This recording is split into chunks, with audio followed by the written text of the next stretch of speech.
Leisure tangkol nau bing avocado ping hi ishiwi yamkwiwi enana avocado hi in 2015 li nursery sahai laga 2016 li khaling nei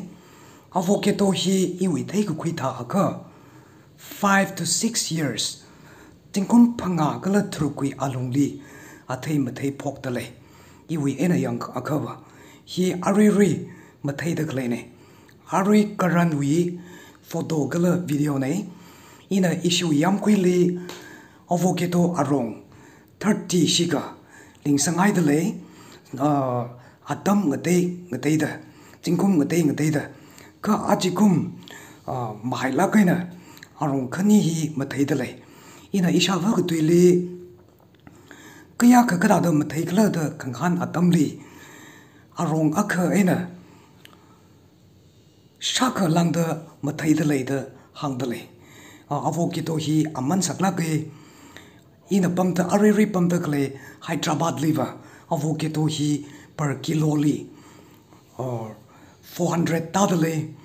kala ina ka shatha ka Delhi ka jigata apam liver 800 tai da sha da le ina iwi yam koi li yon chak ka thala Kyo mame lingai dele mango le lingai dele apple lingai dele chi apple chi mathai po khai ne apple hi only 3 years kala ari anathe dak le chi curry leaf nei kala hi ishiwi compound ne hi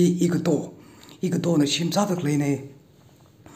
awi own architect ina sa dak le ne jingom khani kai re ari la Mukubra bam dale among the sabamaida ala chodaire gala hi ishiwi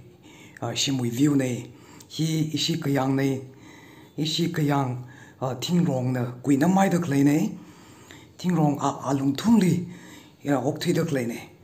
ila environmentally saga ne tingrong khalingli ningsang la kaya athei arong tingrong gala yamkui wat kasali ning sangla kaya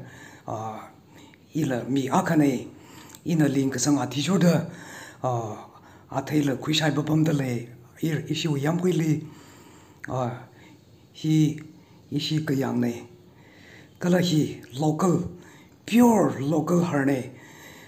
vitamin leila khai ngamla khai ishi khongnai nawi harne ni Ishiu yam kwili athai rong kala thing rong leida klei pingi ina khaling la changai ka kachung kaja isha ba gu tuina I ka tona ling sang laga sakham tha nei ina arwe atha ina kala nursery ina ju homi laga anina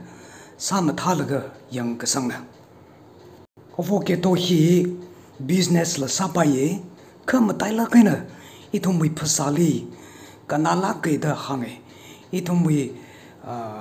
immune system la mathaye kala vitamin shurukla kuchungka jangda laida doctor pingdala prescribe sababame jena itumna chungmaida link vaisa se avocado hi apam ku chili mathaye ki hi shiksanga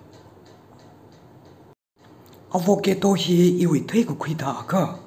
climate ko tongali ka cha thai ukholi lam thai da le iramli lam thai da le apam khang tai le climate ng tai da le kham thai thai jena itum sai korana chungmai da lingkhui ka vai sa se